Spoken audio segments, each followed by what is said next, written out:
What's going on, ladies and gentlemen? What's going on? It's your boy Mills from Mill City Boxing, home of the high level pro boxing media, the Fighters Channel, the Trainers Channel, the People's Channel. And today's segment, we're going to be talking about the seventh round KO of Artur Beterbeiv versus Demetrius Bivol. Um, you know, this is I just said Demetrius Bivol. What am I talking about? That's the fight that, is going to be happening in Saudi Arabia. But the fight that we're going to be speaking upon was last night's fight with Callum Smith versus Artur, Artur Beterbeiv. And what are y'all thoughts? Smash the like button as well while coming in. Also, become a member. The link is in the bio right here, and it's also linked, is pinned right into the chats for anybody that wants to become a member as well. So smash that like button as well, and we're gonna get into exactly, the actual fight itself, breaking it down in detail, and what fights do we fear, and who's the best at 175. I put it on the poll as well. Place your vote. Feel free. I would like to figure out what the chat likes. As far as who do y'all believe is our 175 light heavyweight champion at the end of it when the sun sets and the grass settles. Shout out to Chris Bryan.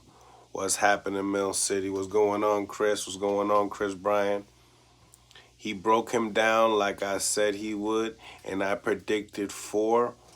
No one is beating that man. So you're saying that he has no chance? Bivol got no chance on Saudi Arabia. What's going on, Tyrone Reeves Mills?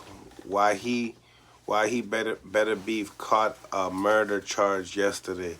Hell no, no way. I thought I would have for sure heard that. You bugging, right? Don't play that. That's wild. Nah, man. But salute to both fighters, Callum Smith and Artur Beterbeiv. I was watching the fight, and I seen that there was a lot of moments that Callum Smith was able to box Beterbeiv, and that's something that I predicted as well. But the pressure and the way Beterbeiv cuts the distance is like no other. He throws a lot of punches, and we'll get into it. I got to give all my shout outs as well. Bang Bang Boogie, what's going on? Saludo, saludo, saludo. First round comes and Beterbeiv is, it was easy for him to close the distance. And this is the problem that I had, and I posted on my last video upon this fight. Make sure you guys check that out. And it was upon how, Callum Smith is a good fighter. You know what I'm saying? A good offensive striker. Even in this fight, he showed a lot of defense. I seen a lot of slipping. I seen a lot of pulling. I seen a lot of technique in there. But the thing about it is, without throwing anything back, right? And not being and being able to, and I know what it is. He doesn't want to get clipped. But the same thing what Buddy McGirt tells Callum Smith. Stay off the ropes. Stay off the ropes, Callum Smith. And he needed to stay off the ropes because, let's be honest, Beterbeiv, there's 2 things that he does in there. When he presses forward and presses the gas is when he's the most effective. And when he gets you on the ropes, that's exactly where he is. That's like home for him. You know what I'm saying? Same thing like guys like Subriel Matias and stuff like that. That's home for them, So I see constantly that Buddy McGirt was telling him to stick the jab and move. But what we were seeing was, Callum Smith really, there's 2 directions that they were trying to get at. One was donate to the body, hit him in the ribs, and slow him down towards the end because he's the older guy, and hopefully we can get him down the stretch. So I seen that was the game plan, and pick him apart with the jab when he starts to get really aggressive. But being able to move laterally is something that Callum Smith needs to work on as well. And he just didn't work laterally at all. Like, if you looked at it, right, what he needed to do as far as work laterally, as far as when it came down to Canelo, when he fought Canelo, obviously he didn't fight the right where he fought a lot scareder. Like, he kind of, to be honest with you guys, let's be real, he fought a lot more scared, fighting Canelo than fighting Artur Beterbeiv. So I can't wait when, we start to see and hear more interviews as far as Callum. Hey, what do you think? Who hits harder, Canelo or Artur Beterbiev? I just did an interview with Coach Kenny Ellis. He believes that Artur Beterbiev loses to Bivol and Canelo. You know what I'm saying? So I want to know all y'all thoughts.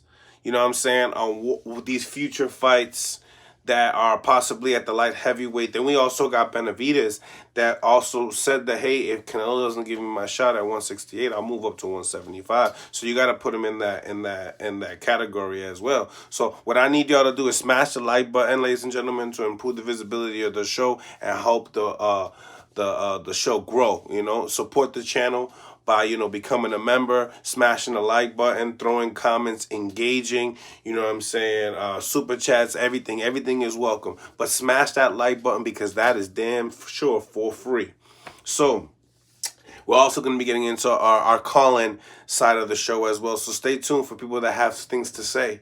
But I like this fight while it lasted. You know what I'm saying? We can't say that it was a one-sided fight, because it definitely wasn't a one-sided fight. I believe that the score. I think that the judges, not the judges, but the commentary kind of didn't give Callum Smith no credit whatsoever. I've seen beautiful combinations with Callum Smith. He didn't dictate range too much, which was, I think, the biggest problem in the fight. So that way he was able to dictate when to engage and not engage. And I think that the person that had the more control of that was Beterbiev, as far as wanting to fight and not wanting to fight. Yes, breaking him down in the body was a part of it, but in the same time, you got to get inside the house and outside the house, slip out a window or something. And, Callum Smith, he stayed complacent after throwing combinations. And luckily that, I thought that he was going to get stopped in the body for so many times that he was so close to him and stayed in the close range the whole time. But I got to give Callum Smith the proper round of applause for, first of all, this is your second biggest fight. Second of all, this is probably one of the biggest threats. You've seen how mad Callum Smith got when, he got stopped and Buddy McGirt threw in the towel. Now, shout out to Buddy. I texted Buddy. I said, hey, listen, that is a good stoppage. And I don't think anybody should give you any shit for it. You know what I'm saying? Callum got dropped 2 times in 1 round. Doesn't look like he was getting any good. You could tell that he got hurt. And Beterbiev was just going to close the show. One of the best closers in boxing, let's be honest, right? So why let your fighter go through it? You're already down 2.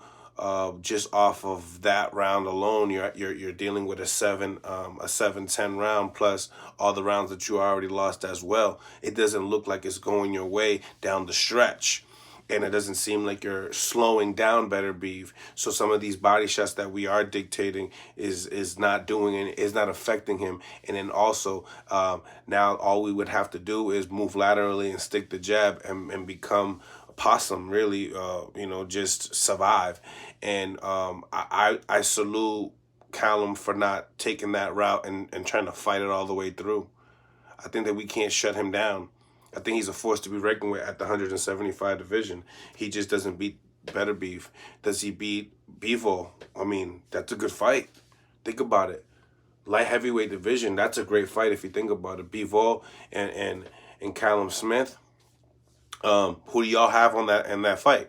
You know what I mean? Smash that like button while coming in, ladies and gentlemen. Smash the like button so we can improve the visibility of the show. We're going to be adding the call-ins real soon, so we're going to be hearing all these crazy thoughts on what everybody else has to think about in this boxing world. So please smash that like button. And then also, like you guys say, Canelo Alvarez versus Beterbiev. I mean, even like Coach Kenny Ellis says, Coach Kenny Ellis is not a Canelo fan at all. He's actually a Canelo hater.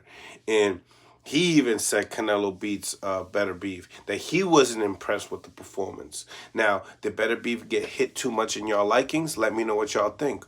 Only 5 likes? Exactly, man. I need y'all to smash that like button, man. Subscribe to the channel, go into the poll, make a vote.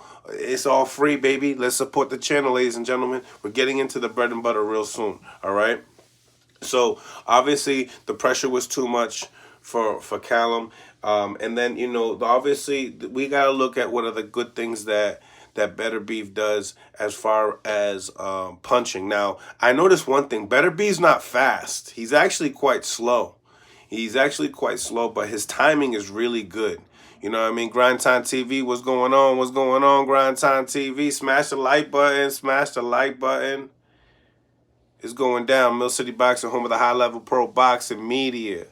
Smash that like button. Let's go, people. Let's go. So, Beterbeiv might be the best light heavyweight.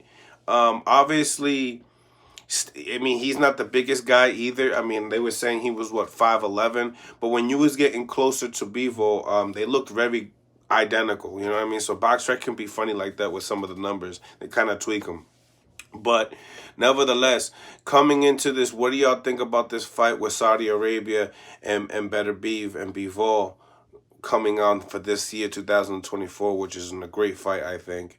And then what do you think about Michael Benson saying that this is probably the best fight at light heavyweight in the last 10 years? So these are what his thoughts were, not what I think. But if looking at the resumes, knowing that these are two undefeated light heavyweight guys that we've been waiting for this fight to happen for quite some time now.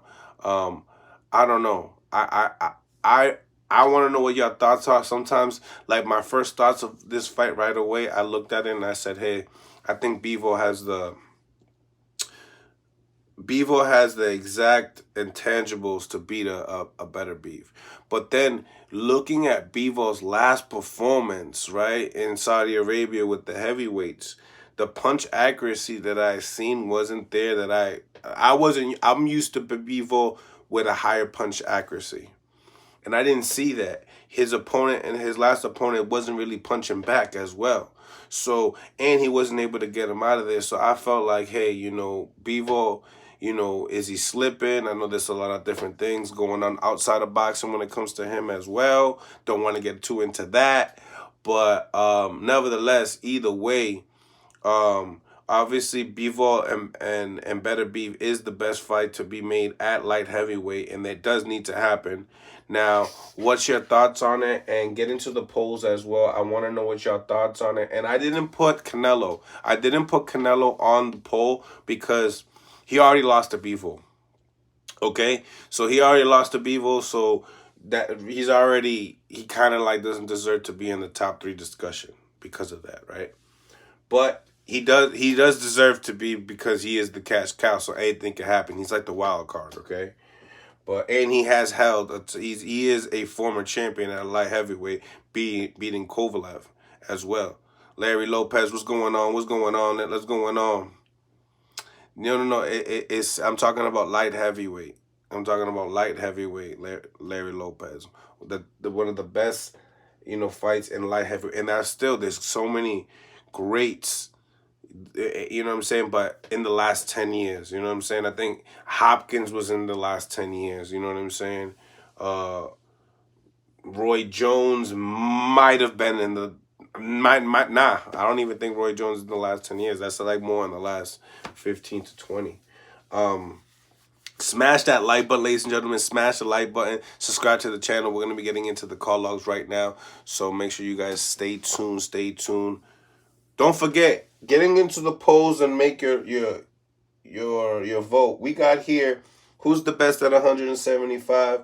We got Artur Beterbeiv as a candidate, Bivol as a candidate, and David Benavidez as a candidate. If David Benavidez chooses to move up to 175 because he does not have an opportunity to, get a title. You know what I'm saying? I mean, Hopkins was the last 20 years. So even before that, so maybe he's right. You know what I'm saying?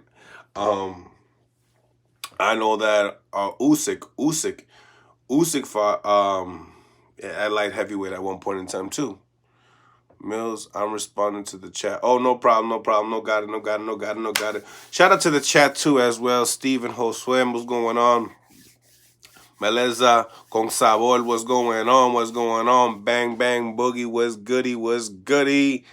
Z was popping. So we're gonna be getting into the Instagram, portion of this all to get to the people that want to know and talk about what happened this weekend, last night with this boxing talk and stuff like that. And I need to know what y'all thoughts. Like, y'all, I haven't seen really anything here. Like, we got the poll, but and we don't have Canelo on here. We don't have Canelo. So let me know what y'all think.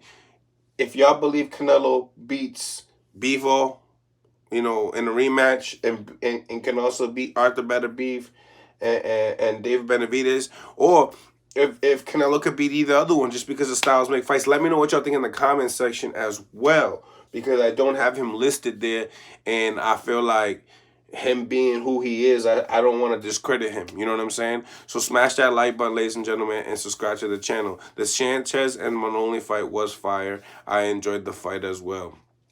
Maloney definitely showed a different layer in his game, and I think that back-to-back losses for the Maloney brothers wouldn't have been good. You know what I mean? So he did a good job, and he showed he has a lot of grit. So salute to them. You know what I'm saying? Beterbeiv starts Bivol round 9.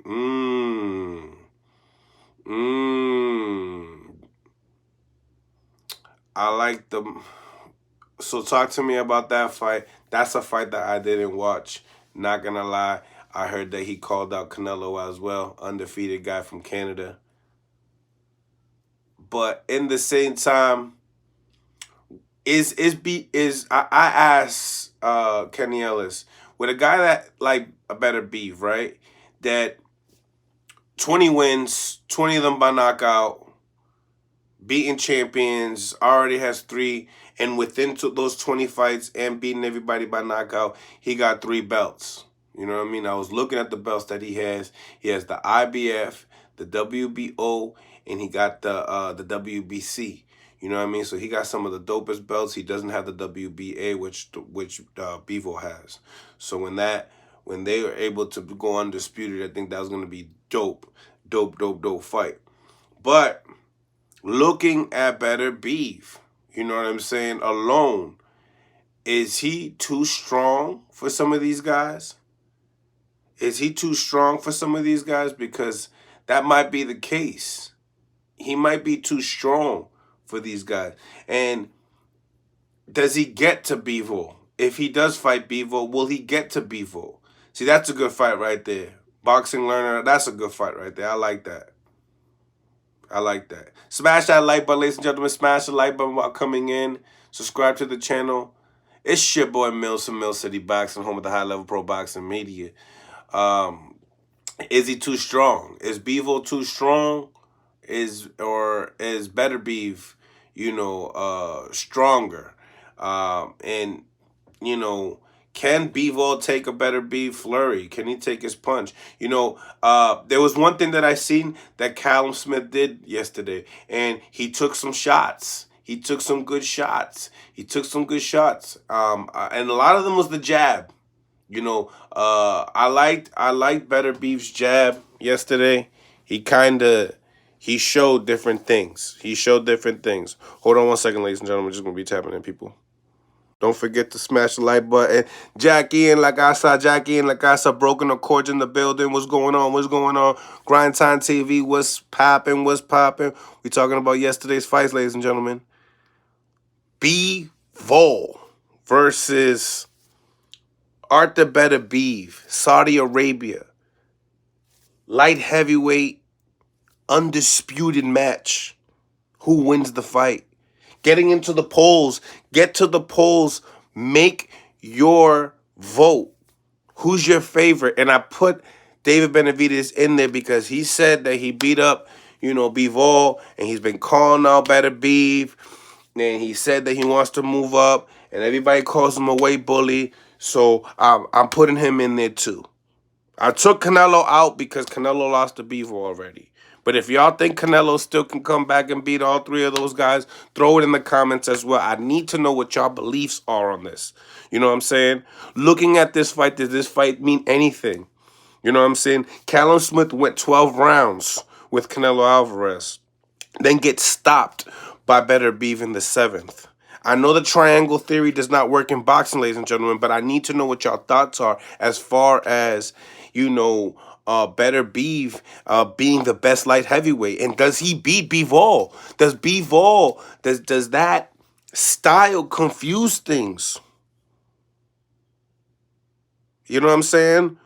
Exactly, Jackie. And it's how, like, if, remember, Bivol's bigger.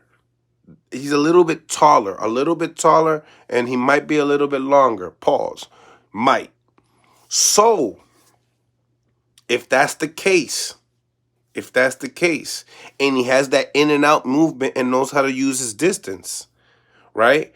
And if he has that pop, and I know that his resume doesn't show it, but when every single time Bivol fights somebody, it looked like he's popping people. He's pushing people back all the time. He looks like he got the pop. You know what I'm saying? Ask Canelo. Bivol is good at controlling the distance too. And he's longer. Recipe for disaster. You know what I'm saying? And I think, in my behalf, he's a little bit more clever. He's a little bit more clever, and when it comes to setting traps and stuff. Now, I cannot discredit Bivol's boxing ability because he's really, really good. I see the things that he does. He has like these little things that Miguel Cotto has, as far as cutting the distance and not being the fastest fighter, but being able to time, his opponent well.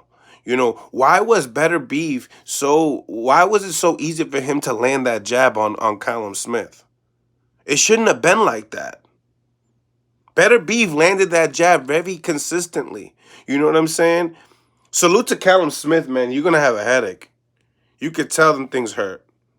You could tell. Salute to him. Salute to fighting. You know what I'm saying?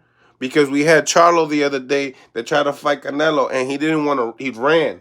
So salute to Callum. Callum Smith put on a fight. He tried. Didn't work. Guy's a monster. What can you say? Bivol is a monster.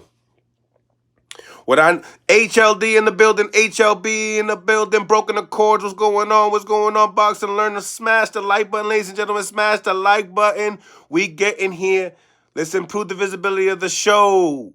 We talking about last night's fights, y'all. What's going on? To be a hell of a fight whenever they make it. You know what I mean? It will be, but who would y'all favor? Jackie, who would you favor? HLD, who do you favor? Bivol or Beterbeiv? Saudi Arabia. They make it happen. Smith fought. He just got out fought. You know what I'm saying? Listen. There's boxing, right? And you could teach a boxer. You could teach the average Joe, the average good guy, the smart guy how to fight. Then you have this dude that you ain't going to leave the bathroom regardless. He don't need to learn how to know boxing or not. But if you teach him boxing, that type of caliber of individual that knows how to survive and is strong, come on. Now, I know that the styles are completely different. I know that one, but what's crazy is that both the yin and the yang are them. That's why this fight is so lit. This fight is so lit because one measures the distance from the outside really good, but then you got the other one that cuts the distance really well and times you. So, what do we have here?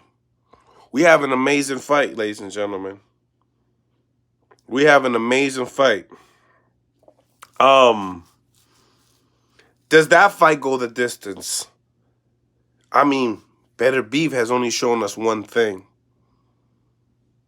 And Is Bivol tough enough to be able to withstand that type of a damage? Because at one point in time, you're going to fight. There's going to be one time you're going to fight. Listen, ladies and gentlemen, let's not get this thing twisted here too. Callum Smith had his moments. Callum Smith had his moments.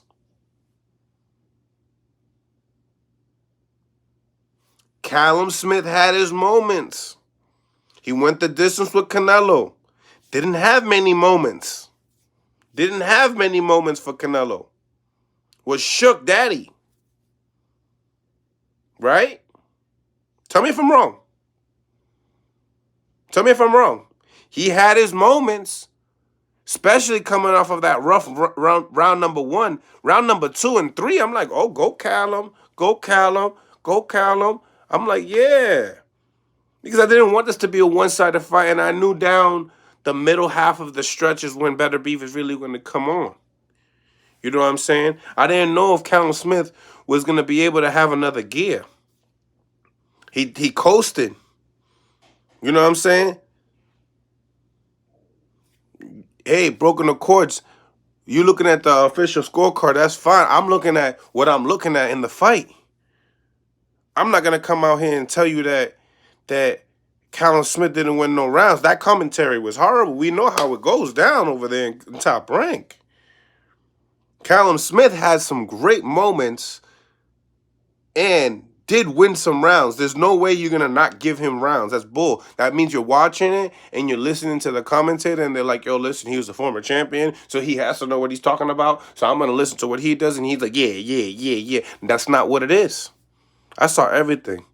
Let's give him one of the third round. But the round 2 is a pickup. I know that Beterbeiv, he came in early in that round, but then who finished it off? Who took it off? You have to give Callum Smith proper props, man. Come on, ladies and gentlemen. Let's not discredit. Let's not just say like, yo, Callum Smith is a nobody. Callum Smith can fight. He just like HLD said, somebody was a bigger and better and outfought him. Bivol is a monster boxer with extreme discipline for 12 rounds. All right. So, HLD, is that what you're saying? Bivol is your pick? Bivol is your pick? I need Bivols and I need Bivols and I need Beterbeives. I need y'all to go into the votes. We got 35 votes. Get into the poll. Smash the like button as well. And I know, ladies and gentlemen, I need a haircut. Bivol over Beterbeiv. So you like the technician. And then we're going to get into that a little bit more too, because Bivol's last performance in Saudi Arabia, my Bivol team over here, my Bivol team, didn't look that great. His opponent didn't throw much punches, and the accuracy wasn't there. He wasn't fighting a Beterbeiv. Beterbeiv and Bivol will not be a one-sided fight. Beterbeiv and Bivol is going to be an amazing fight. I can see the beginning of the fight. Beterbeiv trying to press a little bit, trying to just show him some respect. We're going to see Bivol on the back foot the whole time doing some beautiful boxing. Bivol goes out there, does an amazing 5 rounds. You know what I'm saying? Not saying that he got all 5 rounds in the bag, because judges go a little bit crazy. You know what I'm saying? Different styles of judging, right? But I do believe that the beginning of the fight, Bivol has the more success. Then towards not the championship rounds, because the championship rounds is where I get to be like, is Beterbeiv gonna get old? Because I think that the championship rounds are the ones that you see. He's slowing down a little bit. So it's like, who takes over those championship rounds? Those are going to be important. What size ring are we going to use? Because they were complaining about the ring yesterday. They were complaining about the ring yesterday, ladies and gentlemen. You signed a contract, but you're complaining about the ring. Okay? It was a small ring. Okay? That's how they like it in Saudi. Nice and small ring. We give you the money, but we want the action. We gonna give you the big money, but we want the action. Keep that going, Saudi. Keep them small rings going. Because the smaller rings are going to be the ones that are going to show us how talented some of these fighters are. Don't put your rent money on the grind time. Smash the like button. Smash the like button, ladies and gentlemen. Smash the like button. Who knows? You know what I'm saying? There's some days I wake up and think it's going to be Beterbeiv winning this fight. Fights like that, does Bivol need all advantage, Mills? Does Bivol need all advantages, Mills? Rephrase that question. Does Bivol need all advantage, Mills? Yeah, let me know what you. That ring was extra small, extra small. You know what I'm saying? And look at Canelo's letting you guys pick whatever ring you want, not to throw any shade or anything. A bigger ring advantage. Shout out to Moto Mas putting some color in the chat. Appreciate putting some color in the chat, man. Super Series bet Ben Bivol in Saudi. Let's go. Moto Mas, salute to you. Appreciate you for putting some color in the chat. Salute to all my supporters. If you want to go and support a little bit more, go and become a member. Salute to the members on the live like Jackie. Smash the like button, ladies and gentlemen, and we're still trying to get clear of who's the best at 175. And does Canelo and guys like Benavidez move up and wait and make things interesting, make things more of a wild card type of a thing that's better? Because people call him Benavidez a weight bully, remember? You know, Benavidez said he beat a Bivol on sparring, remember? You know what I'm saying? His dad definitely said some shit. Said it to me. You know? So, you know, can he go out and do that because Canelo wants to hold the belts? You know what I mean? And wait for Munguia to fight John Ryder and get that job done? Let me know what y'all think in the comments section. Let me know what y'all think in the chat. Smash that like button. Smash that like button. Keep the ring like that. We had great fights because of the ring size. Nowhere to run, baby. We're not letting y'all have a phone booth. But come on.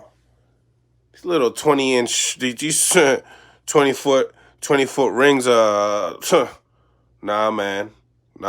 Come on. What are we paying for? We paying for you and I to fight. Right? You and I to fight. And if I give you more space, we going to see less action. You show me something. Show me you're going to punch back or show me some defense. But don't be showing me no, I'm going to ring around the rosy. None of that. Because I'll go watch baseball and let these guys go run the bases. I'll go watch another sport. You know what I'm saying? I'll go back to watching football running with the running backs doing the thing. Let's go. Bigger rings. I'm with it. There should be one side ring in all box. Exactly. Like why do people get preferences on the size of the ring?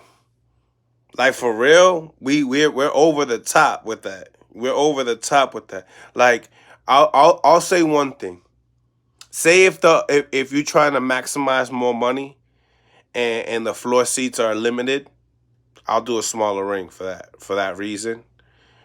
And yeah, keep it small, man. Just keep the small rings, man. Keep the small rings. But my behalf on the Beterbeiv and Bivol it's a hard fight to choose because I want to look at the smarter guy, the technician guy, right? But let's be honest with you. Beterbeiv smart too. He get hit a lot though. He get hit a lot. I ain't gonna lie. Beterbeiv got hit a lot. Ladies and gentlemen, be real with me. Beterbeiv got hit a lot. It just, didn't really affect him. I felt like he got affected a couple of times, but it was like he shook it off like if it was nothing. You know what I'm saying?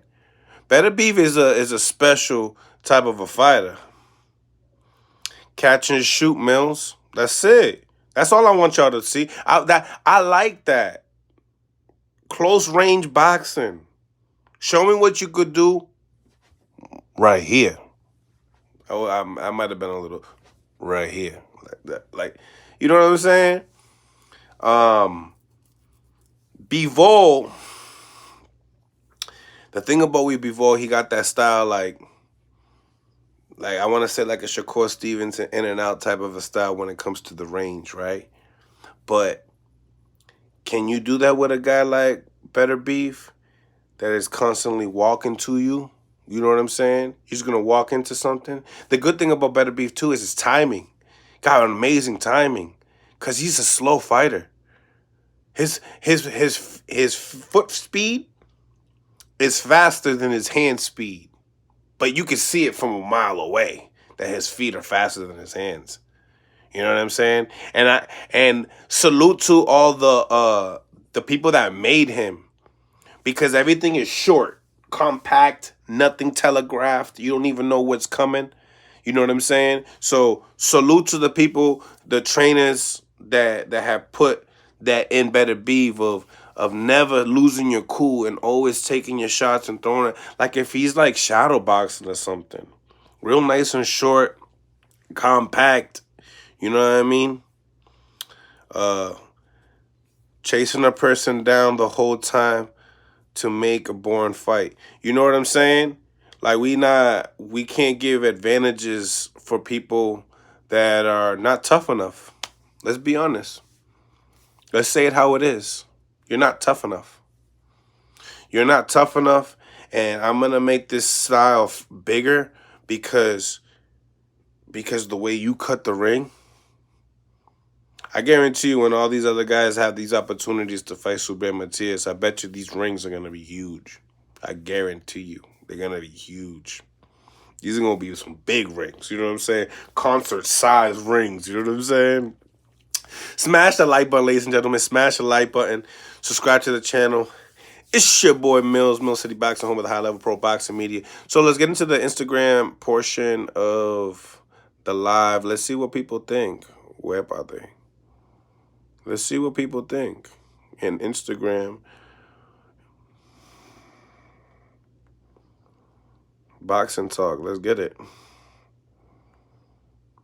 Smash that like button, ladies and gentlemen. Smash the like button. You know what I'm saying? They're trying to do the reggaetonero size rings and stuff. Smash that like button. Subscribe to the YouTube channel. Subscribe.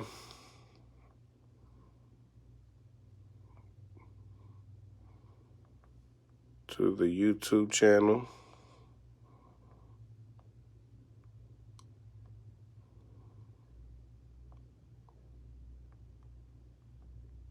We good. Smash that like button, ladies and gentlemen. Smash that like button. And don't forget to subscribe to the channel once again. It's your boy Mills, Mill City Boxing. So we just added the Instagram Lives piece to our session. See who comes on. See who has actually, like, you know, watched the fights and stuff like that, right? Anybody on YouTube that wants to chop it up with your boy, get on here on the Instagram Live. And you already know, we want to hear the voice of the people. We want to know what y'all think about these fights, you know what I mean? Bud should have gotten Boxer of the Year. Okay. So we got a big Bud fan right there. Smash that like button, ladies and gentlemen. Smash that like button. Let's get to 30 likes. Let's get to 30 likes, and let's get to 100 likes by the end of this, right?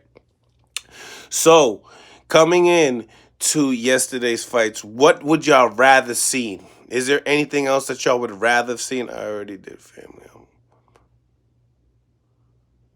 Smash that like button, ladies. I'm sorry, I'm over here reading things coming in. But nevertheless, ladies and gentlemen, what y'all think? Beterbeiv? Bivol? You already know. Beterbeiv or Bivol? What's your thoughts on that? Shout out to Lorenzo in the building. What's going on, Lorenzo? What's going on, Lorenzo? Once again, ladies and gentlemen, people on the YouTube that want to chop it up with your boy, get into the Instagram, Mill City Boxing on Instagram Live, and you can come out here and chop it up with your boy. Let me know what your thoughts on the fight. Last night's fights, man. Last night's fights. They were where they were, right? Shout out to Max Gorman. Salute to you, my guy. Salute to you. Bivol by split decision. I like it. Now, did you watch the fights? We got Low Nose Boxing in the building as well.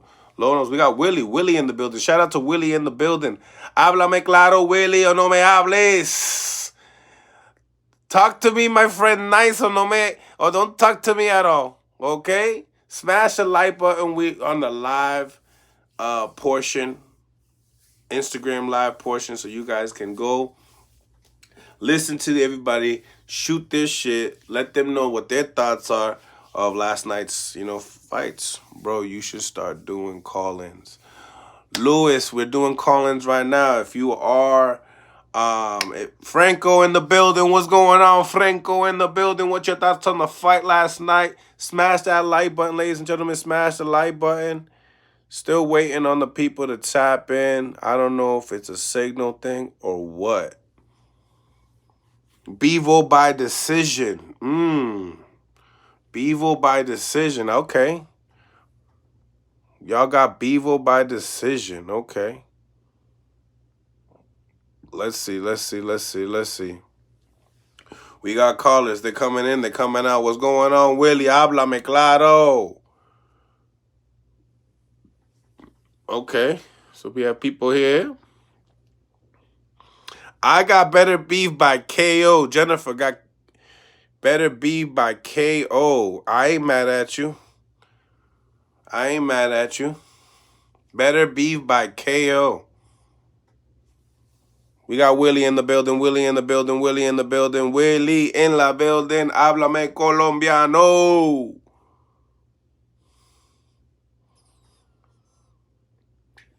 Tenemos Willie en la casa. Háblame claro, papi. What's your thoughts on the fights last night? Excellent. Yeah, to be honest with you, I was out all day, so as soon as I got home and I put on ESPN, the fight was about to start. So I watched it from beginning to end. Beterbeiv is a monster, man. I told you, he's like a freight train. He's gonna let you do your thing, but once you get stuck on the ropes, it's a wrap, man. That dude just comes for you like a fucking stalker. So short punches too. That's kind of his effective way of just kind of like putting that pressure. And even though these little punches, you think that they're not hurting you, but they're short and strong, man. You could definitely see that in Callum's face. Tell me, in the performance, were you impressed? Yeah, for a guy that's been out of the ring. Low Nose Boxing in the building. Ladies and gentlemen, smash the like button, ladies and gentlemen. Subscribe to the channel, man.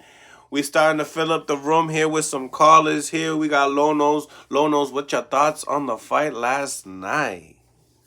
I was multitasking last night. I was out last night. I went to this little Colombian spot, and I saw the fight there. Was she nice? Where parte? The Colombian spot I was at, right? And like I said, I saw the fight. Shout out to H Money. I saw the fight at the bar. Shit was, you know what I mean? Beterbeiv, like I said, man, he's a strong fighter. He's a hard puncher. You know, he's not really nothing special as far as his style, no special effects, but his power is definitely special, man. But I still think that Bivol beats him. Yeah. Bivol's a better boxer. You know what I mean? Most of the time, the boxer beats the puncher. We got two Bivels. We got right here. And you know how it is in the boxing industry. You know how the boxing world goes. Once you get a win, you're the best. You're the best out of everybody. But right now we got a poll. Who's the best at 175? Okay. Hopefully you guys placed your bets. I mean, not your bets, but your votes. And Artur Beterbeiv, 67% of y'all believe that Artur Beterbeiv is the best 175-pounder. Then we have Bivol at 20%, and people have 13% if Benavidez goes up in weight. And so even with Benavidez moving up in weight and all that stuff, you guys still believe y'all believe what y'all believe. Y'all believe that Beterbeiv is the man. Lorenzo in the building. You already know. Now he got the green strip club lights on. Biggity boom ba boom ba boom ba boom ba boom ba boom ba. Yo, Mill, let me ask you a question, Mill. Talk to me. Yo, did you see the interview with Teofimo and Marcus Villegas? I think his name is. Yay. Yay. Very good interview, bro. Yo, he looks really focused, bro. You know, usually whenever he was fighting certain guys, he would be overlooking them as far as like he be talking about this fighter and talking about that fighter, even though he is mentioning certain fighters, but it's not like he's bringing them up. Like he's not overlooking Jermaine Ortiz. That's what I like about it. He's taking Jermaine Ortiz seriously, bro. I like that. Because I remember when he was fighting Sandor Martin, he kept talking about, I'm gonna fight this one next, this one and that one. I didn't like that talk. He's taking this guy seriously, and I firmly believe that if Tio is on his A game, he's gonna watch this dude. And it's not a knock on Jermaine Ortiz. You said right now. I'm glad that you got Lorenzo in the building. And Lord knows with Willie, make sure you engage into this as well. Lorenzo, how you feel about it? Man, you just said that Lopez is locked in. He looks locked in, bro. All right, hold on. Let me. Hold on 1 second, guys. Can we talk about Tio? Like, can we have our first hour upon Callum Smith and Artur Beterbeiv? Then we could talk about Tio, guys. Come on. Shout out to Duke Reagan in the live as well. Salute to you, Duke. Here we go. Real quick. First off, I said that Beterbeiv was going to stop him within 6. That was 1 round off. You feel me? But I said that. I said he was going to stop him. I said Callum Smith wasn't going to change anything. I said he didn't have enough time with Buddy McGirt to change anything. Because I felt as if Callum Smith was the same polished gatekeeper. I said it on the last live. He's a polished gatekeeper. I don't think that he boxed tremendously. I think that he had, for lack of better words, he had a horrible game plan going into it. He didn't utilize his distance and punches. He was fighting like a short fighter. You know what I'm saying? Yeah. He allowed Beterbeiv to come in, and people were like, well, Beterbeiv threw 36 jabs around. Well, where's the parry at, Callum Smith? Where's the beat? Where's the athleticism? Why are you fighting like that? You know what I'm saying? And then I feel like Beterbeiv does not have the arsenal, the toolage, the IQ to stop Bivol whatsoever. And that's just where I stand. I feel like Callum Smith, I think that right now he's just on the gatekeeper slide now. That's it. Yep. Duke, we talking about last night's fights with Beterbeiv and Callum Smith. I don't know if you watched them. Let me know what your thoughts are as that, so we could tap you in as well. If y'all don't know Duke Reagan, man, from Top Rank, blue chip prospect, man, definitely a great fighter, man, coming out of Ohio. I definitely agree with Lorenzo. I think that it'll be stylistically a great fight, but Bivol, the way he moves, he doesn't stay on the ropes at all. He's constantly moving, bro, and throwing that jab, right, jab. That's how he's gonna. He might not knock out Beterbeiv, but he'll beat him by decision. Yeah, that leaping left hook, that Soviet bounce, 2 in, 2 out, that continuous rhythm. He has that Soviet bounce, that very amateurish bounce where he mastered the Soviet amateur style and adapted it to the pros. You feel me? And I think it's a very, like, for those that watch other sports, I feel like it's a very Lamar Jackson type style of fighting. You know what I'm saying? Forever hitting and moving, always digging, keeping his foot in the ground, head north and south. I really like his fighting style. But I do feel like he drops his hands a lot. So if Bivol keeps his hands too low, then he's gonna then he could get caught by one of those. Yeah, Beterbeiv can catch him. Because we see he keeps his right hand very low. He comes out with his hands low. You know what I'm saying? But I feel like Beterbeiv just imposed his will. And I think that based off of what I saw, and I'm not trying to overtake the I just want to do my last comment, I'll let you guys lead, is I do feel like Smith and Buddy McGirt both went into this fight a little scared. Because they weren't as imposing with their will. They weren't fighting like they were the bigger fighter. And this is the first time in a long time that I know Buddy McGirt had a couple of traumatizing events in his career in regards to losing fighters and stuff like that. You know what I'm saying? And I understand. But when I see a coach completely immerse his body inside the ring to stop the fight, you can tell that there was preconceived notions that there's a possibility that was going to happen prior. You know what I'm saying? He knew in his head going into that fight, like, I'm going to go in there and I'm going to stop it by any means necessary if it's too bad. It wasn't like I have a great fighter and he's going to go in there, he's going to impose his will, and I'm not thinking about that. You know what I'm saying? So let me counter on that, all right? Now, when you speak upon Callum Smith not being the bigger fighter, that's not his fault. He's just in there with a bigger guy, you know. Callum Smith. Callum. What? Callum is the bigger guy. He was like, No, Callum is not the bigger guy. No, he's not. yeah, he was the taller fighter. No, the bigger guy is the one that's pushing the other guy backwards. No. Canelo Alvarez was a bigger guy than Jermell Charlo. He was bigger. No. He fought bigger. This is what I'm in this for. I'm in this for winning and losing. So, yeah, fought bigger is who's bigger. Yeah, for sure.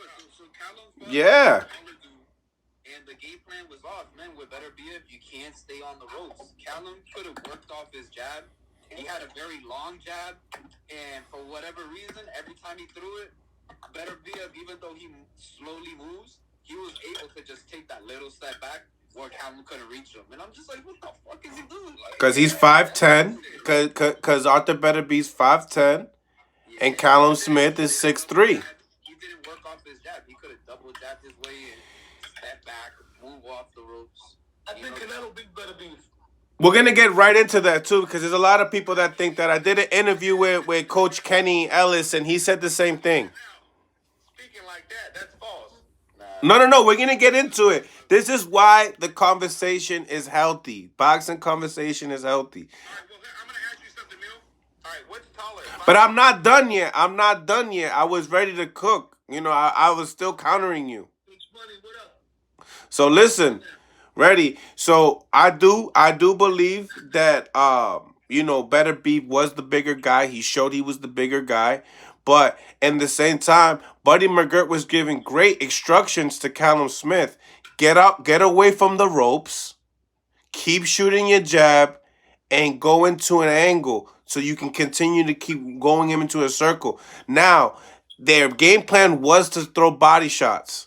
Now, the only thing is when you're inside the house, you got to get out. And he stayed complacent when he was inside.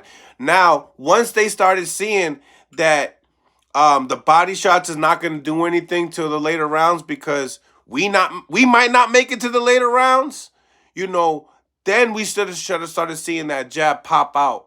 But Buddy McGirt's famous phrase, when in doubt, stick it out. I believe that Callum Smith didn't stick out the jab enough. I'm sorry.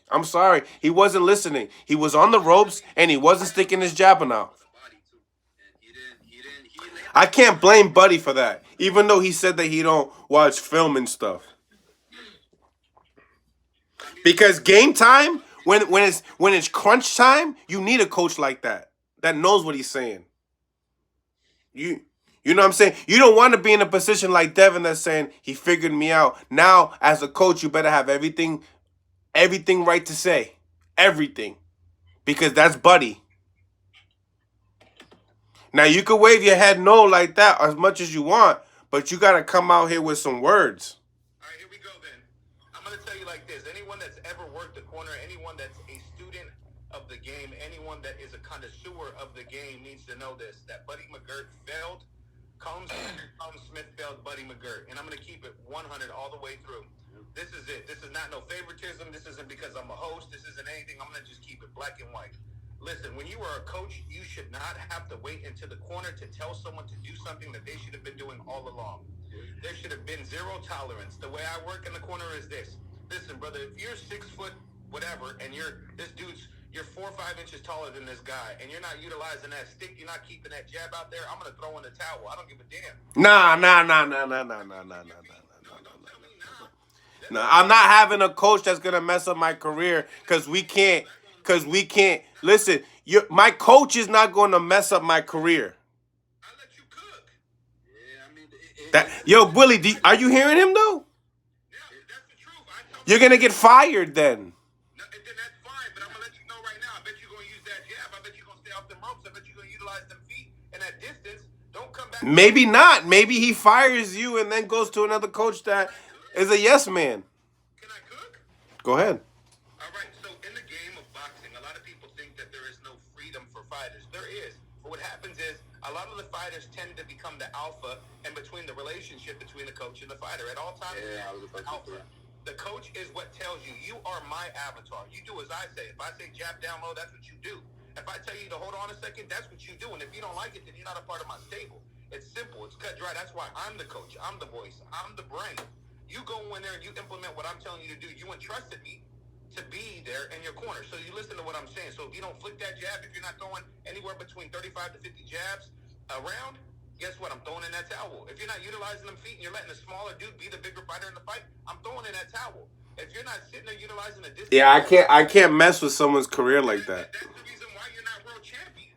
That's the reason why you're doing interviews. You're not world champ. Wait, hold on. You're gonna sit there, listen to what I'm saying, because you're trying to shit on the philosophy. But when in all actuality, what I'm saying is the right thing. He had to step in the ring. He had to step in the ring because his fighter was not doing what he needed to do. Because what a lot of times happens is when that bell rings, a lot of fighters do what the hell they think is correct. A lot of fighters go in there and they react. And what they need to do is they need to listen to the man in the corner. The whole camp. If you're practicing your jab and it goes the way, then you have failed your coach, and the coach has failed you. That is the truth. You listen to your corner, man. Fighters need to understand that you need to listen to your corner. You don't do what you think is right. You do what you come to us to learn the craft. You're not the craftsman. You're the implicator of what we teach you.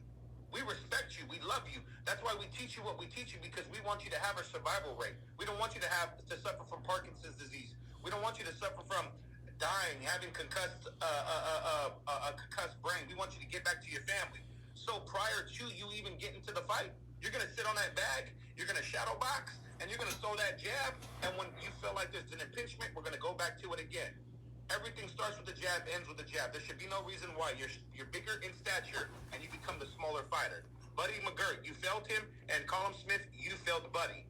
It is that. It isn't because he imposed his will. It's because you had a lack of intelligence and was afraid to optimize your full ability. It's simple. It's black and white. If he says, he's telling him, dig to the body, dig to the left side of the body. Why? You can't even throw a straight shot. How are you going to penetrate the fighter? That means you have to encroach the fighter to dig to the body, which makes you more accessible to that uppercut that he kept catching you with. You don't do that. If you can't throw a simple 1-2 straight to his face and land it, don't do nothing else. You learn how to crawl before you walk, and you walk before you jog, and you jog before you run. You can't throw body shots if you can't land a jab. No. Why haven't you called the hook? How come you can't an overhand, an uppercut? Because my fighter won't even land a jab. So there's no other instruction. Go out there and do what you know you're supposed to do. Keep him at the end of the jab. Keep him rotation, C pattern, O patterns. Every time you hit, mix and move, baby. If he steps to you, it's okay. Relocate yourself. Stay on that stick, because when he was throwing it in bunches, he was landing. Yeah. When you, as the opponent, is keeping the stick active, the defender has to become defensive. You're active, he's inactive. That's the rule. Okay? So when someone tells me as a coach that, oh, that's abrasive, that's aggressive, I can't do that, then let me tell you this. Then you're failing your fighters, because when I speak, I'm more important than anybody in the world.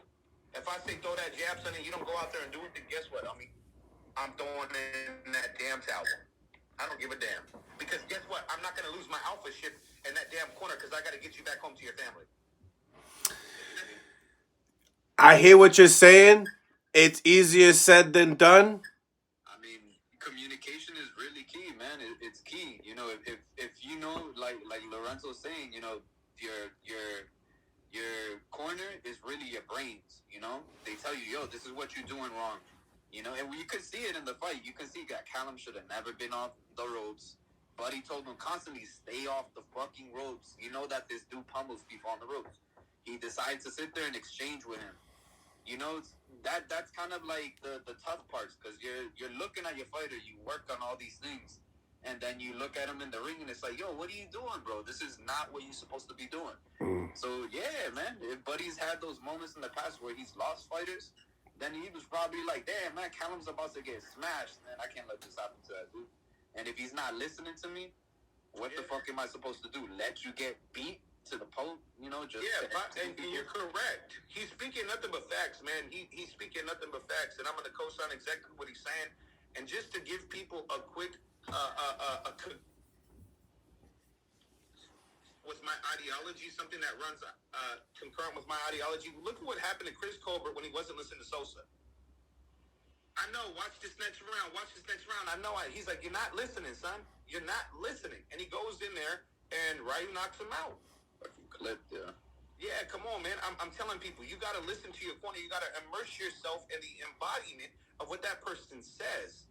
And if you don't, and I do think that a lot of coaches, they do look for paydays. They do tend to want to be active, and they tend to put their fighter in the ring when it's too early. I will sit here and I will smoke and brew my fighters for a longer duration of time until I can see consistently through multiple camps that they're utilizing everything that I'm teaching them. Why are your fighters not as active, Lorenzo? Because I'm not going to put a worthless piece of work out there and then it's a reflection of my coaching. Yeah. So for me, yes, I'd rather go in there and see that I need to work on something, but we weren't on the ropes, that we weren't getting work, that we were utilizing our jab, that maybe we looked like we weren't as poised because we were moving too much, but it was better than sitting in the pocket and getting beat the hell up.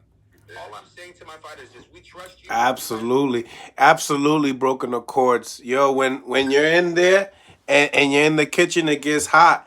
And, you know, there was one thing that I did see in the performance with Callum Smith and Beterbeiv. Beterbeiv started landing his jab. Now, he started timing his jab. Beterbeiv is not the faster puncher, but I believe he has a lot of intangibles in his game that people don't see. Think about it. 300 amateur fights, 5 losses. It got to tell you something. There's skill behind what he has. Right, there is. But can you answer this for me, Mel? Talk to me. Who was the gentleman that just said that right now? My man broken the cords. All right, broken accord. I want to tell you this.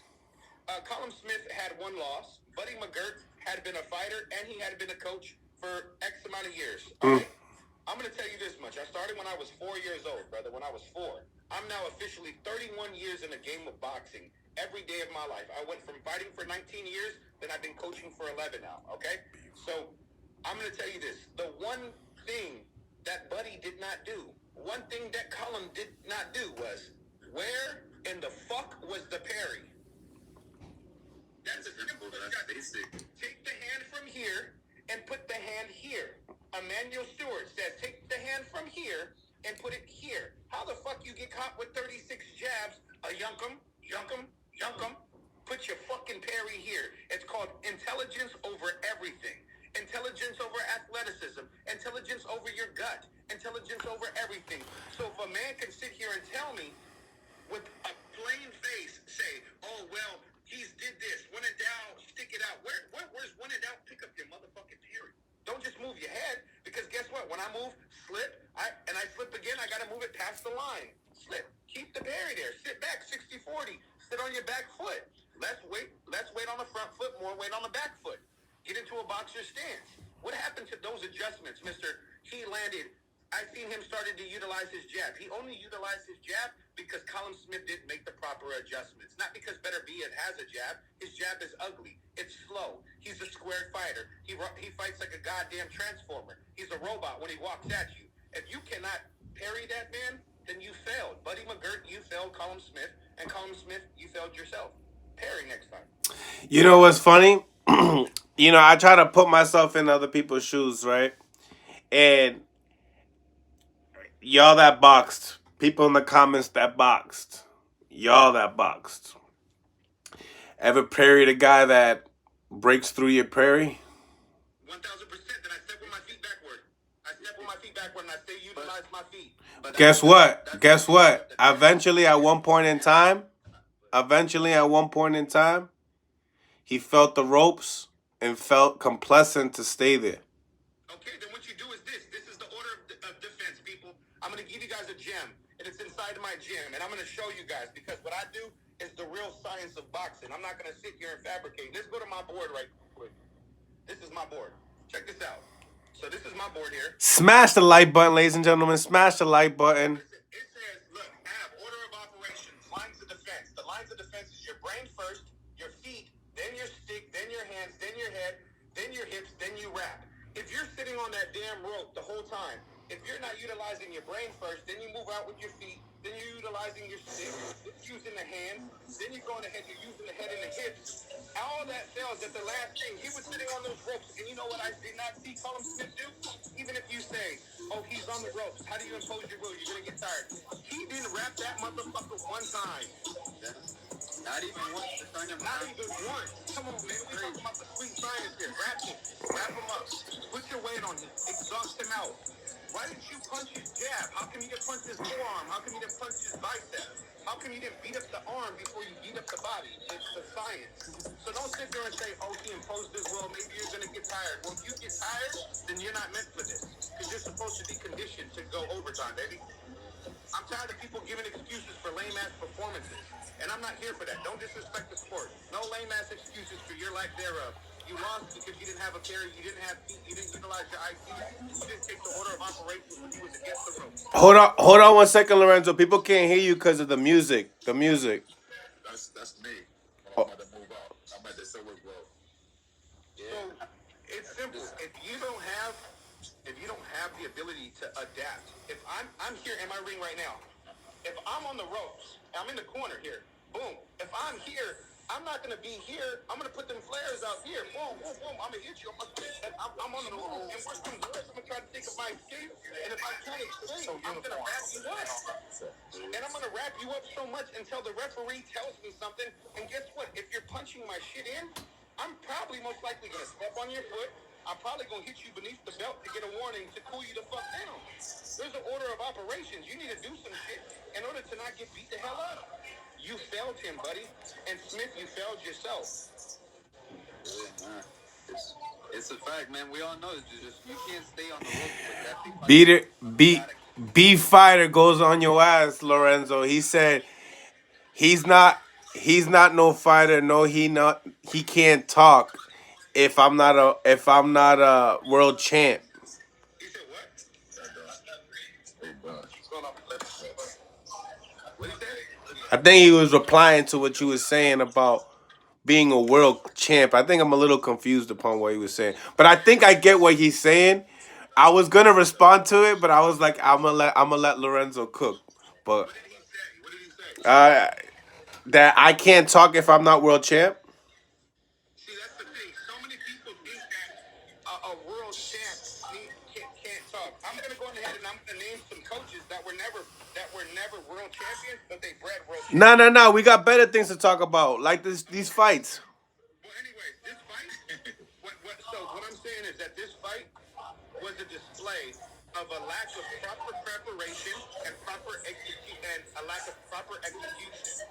Beterbeiv came in there and imposed his will, and he should not have because he's not a better skilled fighter. Simple.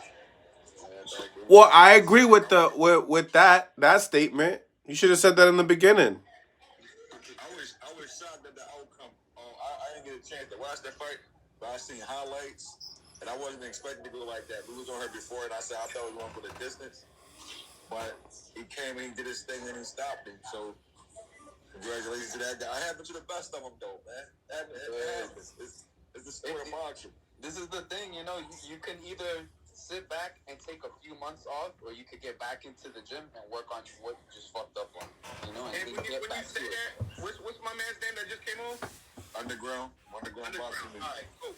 Well, listen, man. When people say that that's part of the game of boxing, you do not get in there with a lesser opponent with less tangibility just because you can endure a punch, you can give a punch, and lose to him. That there, you enroot yourself in a thing called the lack of intelligence. There's no reason why Beterbeiv should have beat Callum Smith. I called it. I said that he was going to lose in 6 rounds. It was 1 round off, but anyone can concur that I think he's going to finish Smith in 6 because, one, I have a relationship with him. I know who they are, and I said he's going to finish him. I said he's a gatekeeper. Callum Smith is no more than a name on your resume. That's it. But But I do think with his tangibility, with his capability. Callum Smith is no gatekeeper. I can't have you say that. Name one. Okay, from this person on, his best. You going crazy. No, his best fight from now on that's going to give him a chance to beat anyone is Sordo. He's not going to beat Benavidez if he goes up. He's not going to beat anyone else at 75. You know why? Because last night Beterbeiv took his soul. Let's keep it 100. He was defeated. What's your name? He was super disappointed when he showed us the camera and everything. Yeah. Not disappointed. Come on, man. He ain't beating nobody, bro. I'd be surprised if he beats here. You feel me? Like, get out of here, bro. I'll go everywhere. Yeah, that's I'll tell you right now, that was the first time he got knocked out. You ain't no gatekeeper. Yeah, I mean, I wouldn't call him a gatekeeper, but I feel like right now, other Former champion? Hell no. I said they used to fight. A lot of gatekeepers used to be former champions. Yeah, I know, but not a lot of the gatekeepers, they normally get knocked out a couple times. Or they lose 5 times or 6 times in a row. that's not really true. What's not true about it? I think some gatekeepers who you working with you? What? Listen, yo, I got to tag out, man. I'm at the silver gloves, man. No doubt, bro. Enjoy yourself. Appreciate y'all, man. All right. Peace out. Bless What were you saying? What were you saying, Willie? I think that not all gatekeepers have knockout losses. Some of them, they just have lost. They've come up short. So I don't think that really defines what a gatekeeper is, but... Nah, gatekeepers get stopped. Yeah, they don't, bro. No, they do not. They don't always... You guys think Cambosis went on every... Eventually, the gatekeepers get stopped, yeah. No, he got with a 20 Achilles, win every round. What are you talking about? Who? Cambosis. Gamboa. What about Gamboa? He got stopped by a lot of people. What? He went 12 rounds with a torn Achilles, bro. Did he get stopped by Tank? Listen, whoever's viewing this, I promise you, don't let Mill City be the judge.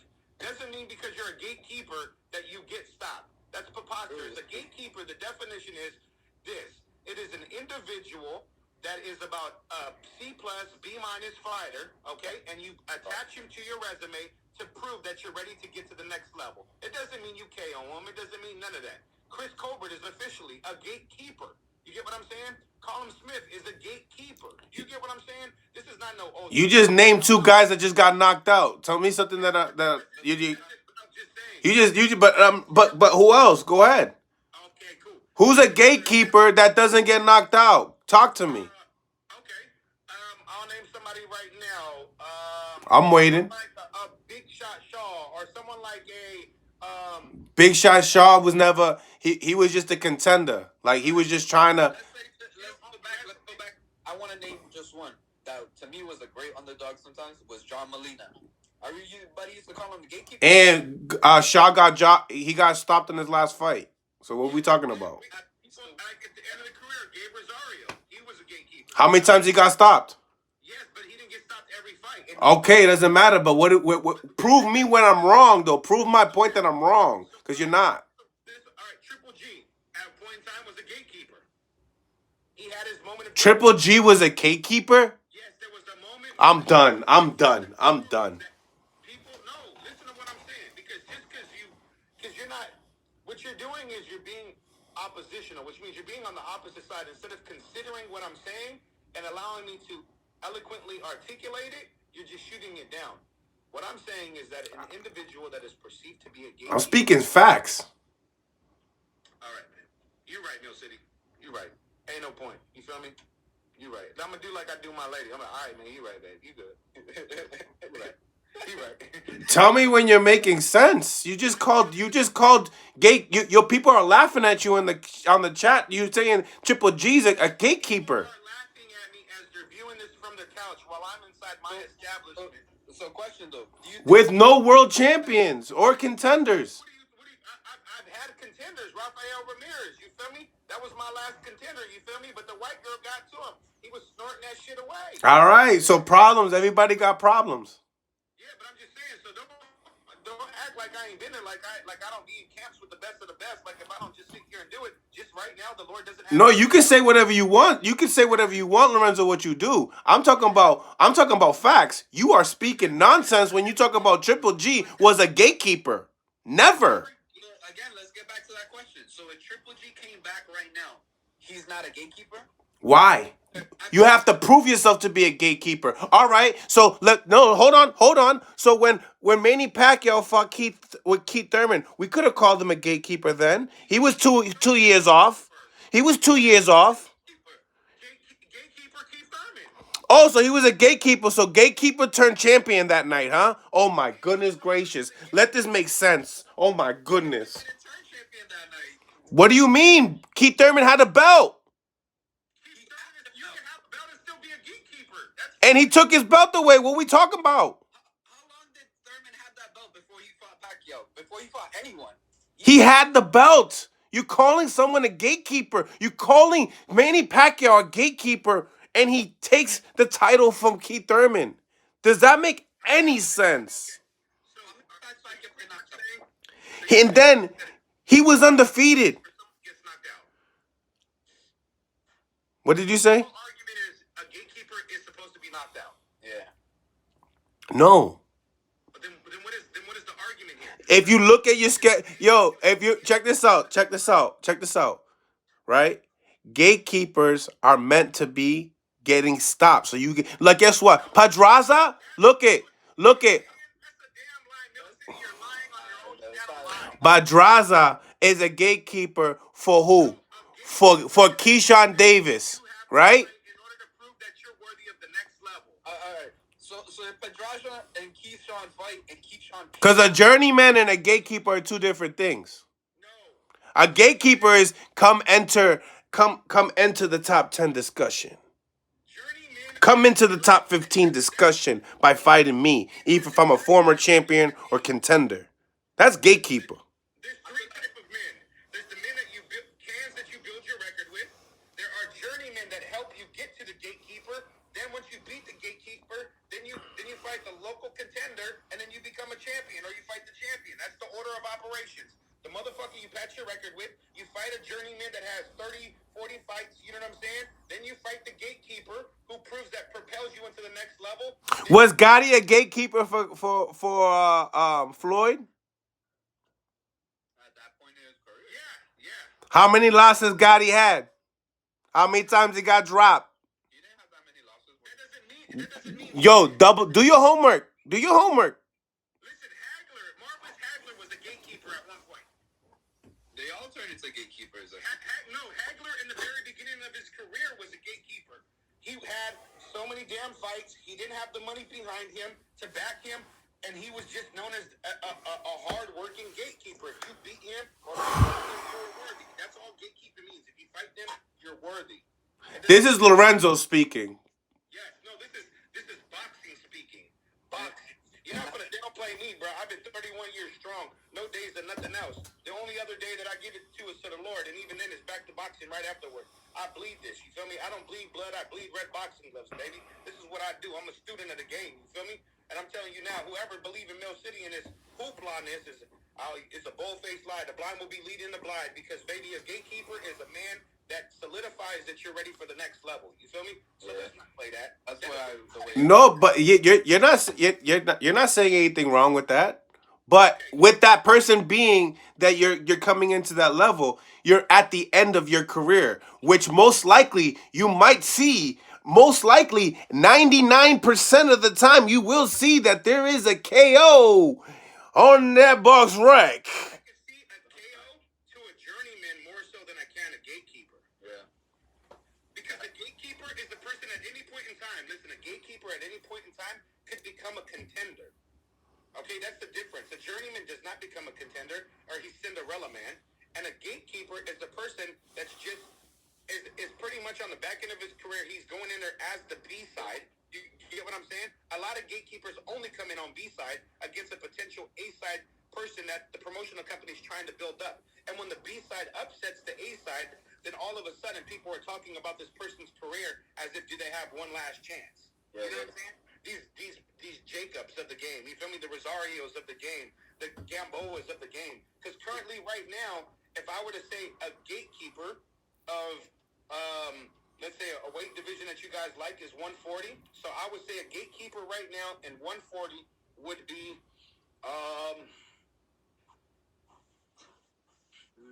the closest thing to gatekeeping right now at 140. It could turn into Regis. It could be. He's coming in. He's coming into that stage. He's coming into that stage, and I told people that before this fight. But a gatekeeper is more like Cepeda. You can't put Regis at gatekeeper. It's too early. It's too early.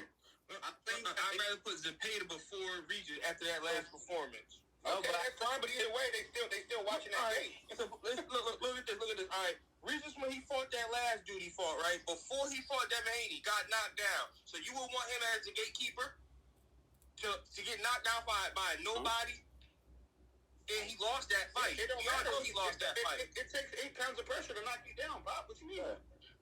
But we're talking about gatekeeper. So you'll put him as a gatekeeper. Over somebody like, hold on, let's solidify the definition of gatekeeper. What's your definition first and foremost?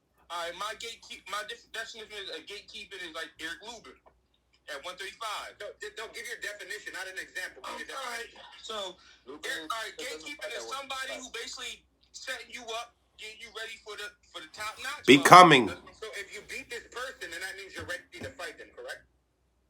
Somewhat, but okay. So if I fought against Regis, I would be ready to fight against Devin, correct? Yeah. I would assume.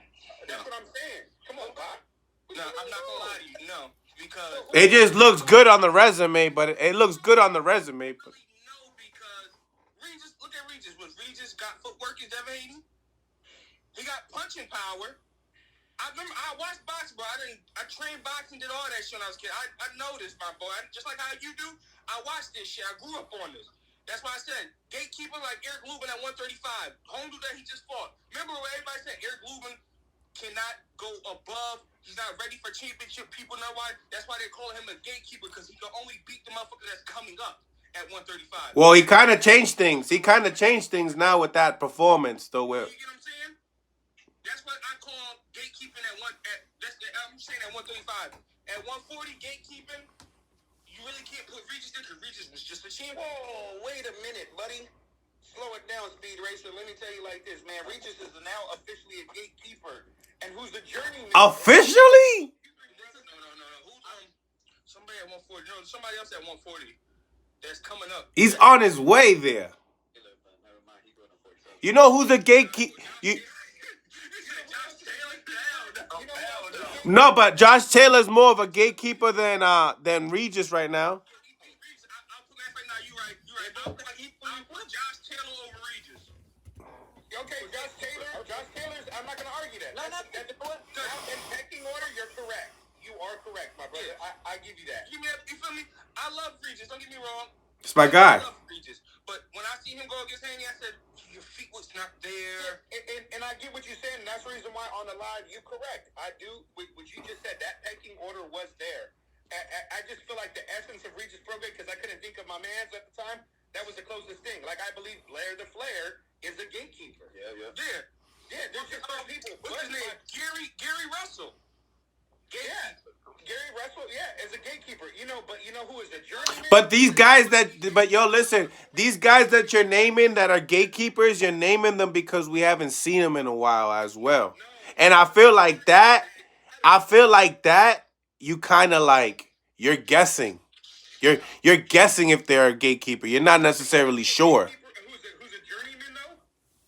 Who's that Cuban brother that just knocked out the brother the other day, the 40-year-old man? Barroso. Yeah, that's a journeyman. Yeah. He's not a gatekeeper. That's a journeyman. That's the difference between... Right. That's the difference between the two. Right. The journeyman can become Cinderella, man. The gatekeeper is expected. You called Hagler a gatekeeper in the beginning of his career, didn't you? A gatekeeper? No, listen, hold on. You guys can go. You said it. Listen. Whoa. That wasn't just me. That was him himself. That was the documentary. That was the historical fights. He had to be a journeyman, and then he had to become a gatekeeper because no one put the money behind him. If you go watch the Four Kings, they even say it in a documentary that out of them, he was the gatekeeper. gatekeeper because you had Leonard that had the money behind him. You had Roberto Duran that had the country and the story behind him. You had the Olympian Tommy the Hitman Hearns. So out of the four of him, he was the gatekeeper. That's why all of them had to fight him potentially before fighting the other people because you could prove yourself with him. Remember, he had to earn a shot. He wasn't given a shot. That's why out of them four, he was perceived as the gatekeeper. Go back and watch that. I didn't say it. I did say it, but I reiterated it because I was trying to give an example that there are great people that do become gatekeepers. Like as of right now, guess who's a gatekeeper? Deontay Wilder. Yeah. You know what I'm saying? So that's not saying nothing. I'm just keeping it a bean. I think Anthony Parker's the gatekeeper because he showed. No, Anthony Parker just took his spot. It became the Regis. It just became the flip. But if he you knocked him down, you gotta think. You want to get to somebody. Remember, Deontay Wilder. We just seen Anthony Parker be like, yo, fuck it. I could beat him. Let me just hit him with this over and all that. You gotta think now. Anthony Parker just went against fucking Anthony Joshua at one point. Yeah. When Deontay Wilder, somebody else posted here against fucking Anthony Joshua. We all expected him to beat them. To me, in my eyes, Anthony Parker is more of the gatekeeper because he got way more better after them couple losses. After that loss for Anthony Joshua, he like, yo, fuck this. I'm not taking no more losses. I'm not looking more crazy. Now I'm gonna start doing what I gotta do. Let me listen to my coaches. Let me get in my zone. And you see what he did to fucking Deontay Wilder. He got him out of his zone. Instead of doing all that waiting, he timed fucking what I'm trying to say is that you are making a valid point. It could be 1A, 1B, or 1, 2. You know what I'm saying? But you know who else was becoming a quick, fast? I'm talking about a speedy ass gatekeeper. Was Anthony Joshua for a minute? He was on his track to becoming a polished gatekeeper. So I'm not saying for me a journeyman is a man that is seasoned. He's fought multiple times. He has an established resume, but they don't expect him to ever get a chance at a world title. A gatekeeper could propel himself in the B-side to become a contender, but the thing is that a lot of prospects have to face those ex-contenders or those people that have proven resumes to propel themselves into the 1%. That's all I'm saying. It doesn't mean you have to be knocked out as a gatekeeper because a lot of gatekeepers tend to turn around and become a world champion or hold the belt. That's Yo, Mills, so how you feel about Eric Lubin being the gatekeeper at 135? I thought if he lost that fight that with Jesus Ramos, he was definitely gonna be that for sure. I think now that fight kind of saved him to like to go fight somebody in the top 10 now. Yeah, but to me, I still feel he's still a gatekeeper because is he permanent gatekeeper? Hell no, he's out of there. Oh, he's out of there. Oh, as in, like he's done. He's out of there. I don't put him nowhere. Okay, so see, that's tough when you don't even see him fight. Like, damn. Mario Barris, yeah. Okay, see what he just did to Ugas? He pulled that damn eye up again. And Ugas was a gatekeeper. It could be Ugas. So doesn't that put more respect on? Does that put more respect on Keith Thurman's name then? No, hell no. Oh, Mr. Inactive, I thought. If the fight stay honest, and what happened to that fight? What happened? no, I hear that. And the particulars of why he's not fighting in the politics and that's a whole nother side. But I'm speaking upon performance. Like, yo, he beat Barrios easy. Yeah, that's easy, but let's not forget Barrios did hurt Thurman. He got hurt, but he still beat him easy though. He's supposed to fight. It was easy. He didn't win a round, Willie. Was supposed to fight Crawford. Was supposed to fight Danny Garcia. Was supposed to fight Boots. If you're the gate, fight Boots. Fight all these other motherfuckers if you're the gate. Thurman's issue is that he's rich now, man. When you rich, it's hard to come back to fight. Once you get that mega fight, you don't care about nothing else no more. You did. Word of Hagler, he said it's hard to get out of that bed with them satin sheets. You feel me? But you also know you also gotta blame Floyd. Huh? You gotta blame Floyd on the money fights too. Nah. You can't do that. You can't just dump it off on him. Nah, Floyd. Listen, how come every other sport can get paid but we can't? You still gotta blame Floyd too, because Floyd basically No, paved the that's way. not Floyd's problem. What the problem is this, because once again, I gotta edify my people, because I love y'all, but I gotta keep it 100. the reason why people do not fight after they receive the residual is not because of a person named Floyd Mayweather, because he taught you your worth. The reason being that people stop boxing after they receive the bag is because they never had true money in their life, and now they've grown accustomed to being able to be comfortable, not have a concern. They stop because they don't have to fight to provide themselves the lifestyle anymore. They still want to be relevant because of who they were, but because where they come from and the lack of money, they said, damn, man, I've reached it, bro. This is the pinnacle. People think that it's championships. It's not, bro. It's that I never have to look at a receipt again. I never have to look at a tag. I don't have to ask a price. My mom is good. My family's good. That's why. It's not because of Floyd. It's because they got some revenue, and now they feel blessed, and they don't feel like they have to.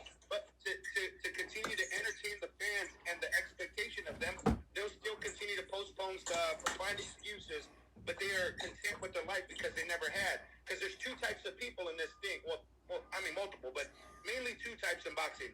The person that fights for the glory and the person that fights for the revenue. Yeah. So the person who fights for the revenue, like Keith Thurman did, because it's not glory for him, because if it was glory, we wouldn't call him one-time Keith Thurman for the knockouts. He's more like one-time because we only see him fight one time in our life. You feel me? So in my mind, he fought for the revenue, not for the glory. Yeah, he didn't fight for like the glory of it. He fought for so that's not Floyd. Let's not throw that on Floyd. He taught you how to get paid. But that doesn't mean that I think. Remember, but you gotta look at it like this. A lot of motherfuckers was paying motherfuckers. So like, all right, this is how we gonna do this shit, motherfucker. I'm gonna get paid. Y'all motherfuckers gonna get paid whatever they want to pay y'all. You know what I'm saying? I feel you. I think Floyd, that's what I'm talking about, like money wise.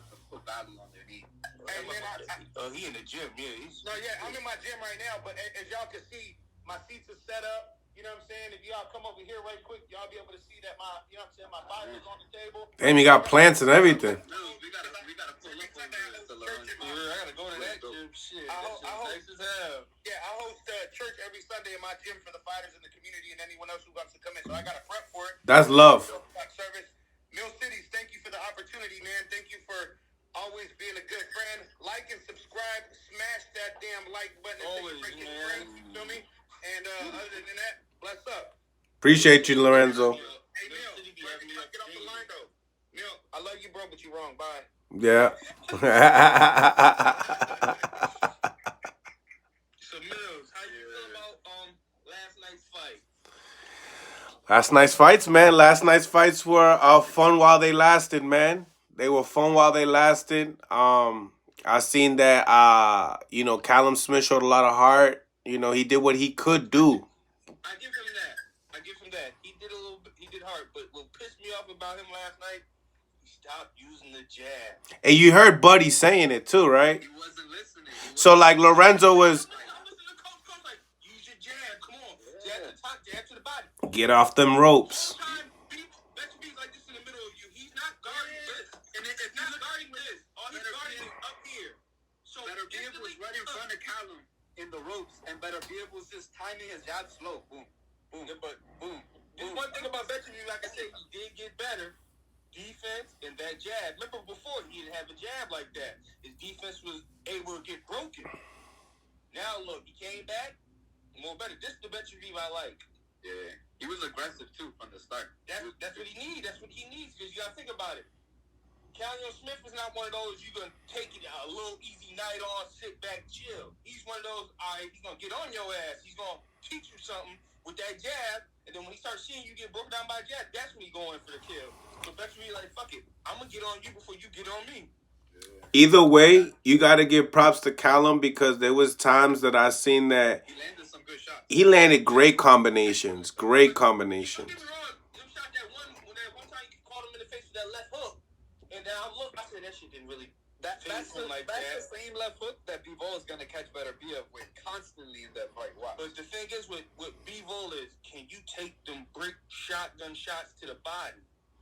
Yeah, this man, when he caught Callum Smith with the body shot in the first round, body shot, and Callum this side turned. That's another thing. That's what forces these guys to go to the ropes too because of that shot. And when he caught him like that, all you heard was boom, and then you heard the crowd say, ooh. Yeah, I heard the commentator say that. Did you hear that? Timothy Bradley said, he said, yeah, he's heard him with that. You can tell he heard him because he keeps moving. He keeps going back to the ropes. All Callum Smith had to do was that footwork, but the thing was, with Beterbeiv, he got good cutoff speed. He can cut that shit off. That's why I said His feet ain't slow. that's one thing with Bivol. Bivol, he's not he can move around. Don't get me got good footwork, but can he? He's never on the ropes, man. Barely on the ropes. That's why I think it's gonna be like a chess match for the first few rounds. You know what's cool about Beterbeiv too? He has a weird rhythm. It's not that great, but he don't bounce. So you can't catch his rhythm. He wants to catch yours. He has good timing. That's why I sat back, was looking at Beterbeiv, and he's just sitting here, he's timing them. That's why every time Callum will move to the left, he's moving that left foot right onto the other side. Then he moves to right now, you're not going nowhere. You're going to stay right where I want you. That's why I said that might be a problem for Bivol. He sticks really good to the game plan. They both do, to be honest with you. Like, you can say what you want about Bivol, but his game plan. No, I love Bivol. I love Bivol. I love him. Yeah. But same thing with Beterbeiv, though. They're both like they're adamant to stay solidly on their game plan, and how it goes is how it goes. But you're going against a man with 100% knockout ratio. That's scary. I think that shit's dope. 20 for 20, baby. Bro, 20. Nobody's never done that in a while. That shit is cool, man. Like, bro, now if I look at, I'm like, Canelo, you know you wouldn't call him out like that. Well, that's the thing too, man. I love Canelo, but it's not gonna go his way when he fight that man. Nah. Mm. I mean, don't get me wrong. Maybe the movement, the head movement and stuff would make a little difference on the jab. Yeah, a little bit. Beterbeiv catch you. Once you get your ass on that rope, once you get you on them ropes, and he catch you with that trap, that's the thing. He set Callum Smith up for the trap. If everybody's seen it, he leaned in. Callum Smith wanted to throw that left hook. He's like, hold on, come here, take his right, bang. That's why I said, yo, he's smart. Hold that. Defense has got better. Jab got better. I don't know. Bivol, don't get me wrong, Bivol last fight, yeah, but he showed me he got hurt to the body. I didn't see him get hurt to the body. Bivol didn't look that great last fight. I didn't like it. I mean, that's why I said he got hurt to the body early in the fight by home dude. Hit him in the body. The other guy didn't fight back either. Bivol said, I thought Bivol looked good though. Bivol said this, but you gotta listen to what Bivol said. You gonna look good when someone not fighting you. Yeah, you're gonna look good for motherfucker not swinging back at you the whole fight. Yeah, but whose fault is that? It's not Bivol's, you know. No, it's not Bivol's fight. It's home dude. Yeah, but how do you grade your performance? Like, really? But how do you grade his performance that night though? I thought it was good. You know, for a guy that's been out of the ring for a bit of time, he looked good. He stuck to his game plan. I mean, could he have knocked out Artur? Yeah, I think he could have definitely pushed the gas a little bit. But sometimes it ain't really about the knockouts. Sometimes you got to get them rounds, especially when you've been out for a long time. Yeah. I feel like that's more important. You know, although you can please the crowd, kind of like please yourself, you know, and get them rounds in to physically feel good. You know, so I think they both had very separate performances, but at the end of the day, those are the two main guys that need to scrap it out. I don't see nobody in 175 beating Beterbeiv at the last night. That performance. Even David Benavidez, if he moves up, I no, his father. Did you hear what his father said in the interview? Go look at one of the interviews. His father said. He said, "Oh, that man's a monster." He said, "We'll have to prep extra hard for him. We'll have to train extra." David. Smash that like button, ladies and gentlemen. Smash that like button. That's the end of the Instagram portion of the episode, man. Definitely salute to everybody that has been tapping in. Appreciate each and every single one of y'all. Make sure you guys smash the like button, subscribe to the channel. It's Mill City Boxing, home of the high-level pro boxing media, the fighters channel, the trainers channel, and the people's channel. So make sure you guys show some love and hit that like button. And we'll be on with another one. Most likely we'll be back on tonight, or, you know, see us tomorrow at 12 p.m. Much love to y'all. God bless. On to the next, man, and stay right. Stay safe, everybody.